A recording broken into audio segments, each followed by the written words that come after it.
Po ito, ang total area niya is 183 hectares. Pero yung pupuntahan po natin less than 1/4 ng total area. So ano ba importansya ng Laguna ito? Yung Santa Cruz Island, pag Santa Cruz Island na po napupunta, laging nasa isip natin. Beach Na pink ang sun. Yes, sir. Yun po ang profile peak ng Santa Cruz Island. Yes. Ito kumbaga ang heart and soul niya. No? Nandito po yung iba-ibang species ng bakawan. Meron tayong bakawang lalaki, bakawang babae. Bawang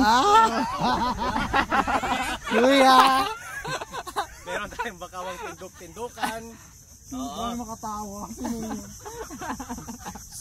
Wag naman.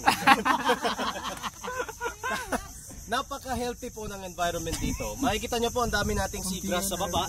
Dalawang klaseng seagrass. Yung mahaba ang tawag dyan ay eel seagrass o giant seagrass. Yung mga maliliit, yun po yung seagrass na kinakain ng mga marine turtle o yung pawikan. Kinakain ni Pretty. Kinakain ni Pretty. Kinakain ni Pretty. O hindi kuya. Napaka-importante po ng seagrass sa isang lugar. 1 square meter ng seagrass nakaka-produce po siya ng 10 liters of oxygen. No? Tapos nakaka-absorb po siya ng carbon dioxide 10 times to 4 times kumpara sa mga puno sa bundok. Kaya napaka-importante. Ang seagrass ay tawag ay the lungs of the sea. Yes. Okay? So importante. Makinig po kayo kasi mamaya may exam po tayo. 1/4 sheet of paper. Oh my God! Essay. Sige, let's discover kung anong meron dito. Yung pong naririnig nyo, yan po ay cricket. Yes. Seawater cricket.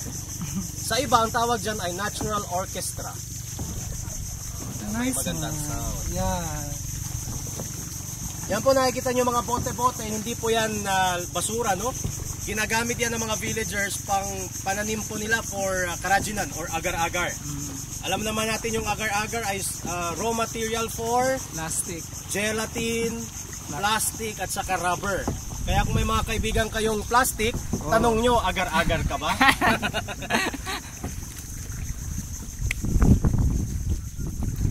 Wala pong buaya at saka anaconda sa area. Ay, nakakamalita ko. May nandun sa likod dito. Lahat po ng buaya natin dito sa Zamboanga, nakabarong Tagalog na. So, Ayan. wala sila rito. Ganun. Okay. Handaan lang ha, distansya para hindi maipit ang kamay. Kaloka. So kung meron kayong questions pa, wag po kayong Hindi na ka-DS mga bully na isa. Ayan, wag po kayong may kakaibang na pangyayari sa kabila. Uy, makinig kayo, bes. Ito naman sobra. Bawal mag-date. Okay, lapit ng konti. Alamin po natin yung pagkakaiba sa bakawang lalaki at bakawang babae. Okay? Yan. Lapit to. Babae, no? Yan. Pag babae po, yung kanyang leaves o yung dahon niya ay broad, malapad. Okay? Pag lalaki, pointed.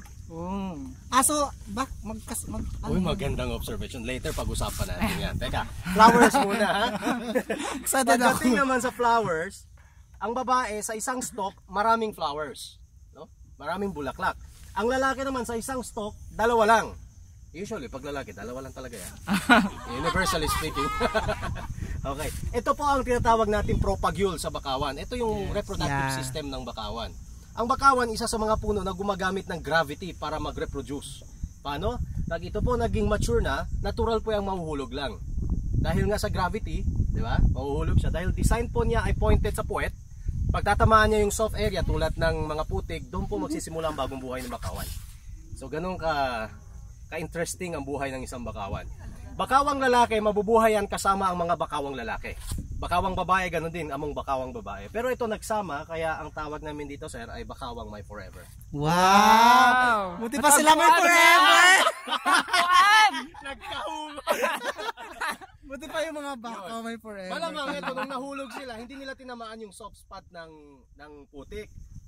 Na-drift sila ngayon, parehong drifter to. Nagsama, lumaki. Kaya kahit maputi yung buhok nila, nandun pa rin. My forever pa rin. Okay, tara, wina tayo. Ready na ba kayo para sa jellyfish? Yes. Okay, we will demonstrate to you paano silang dapat hawakan. Dapat maayos yung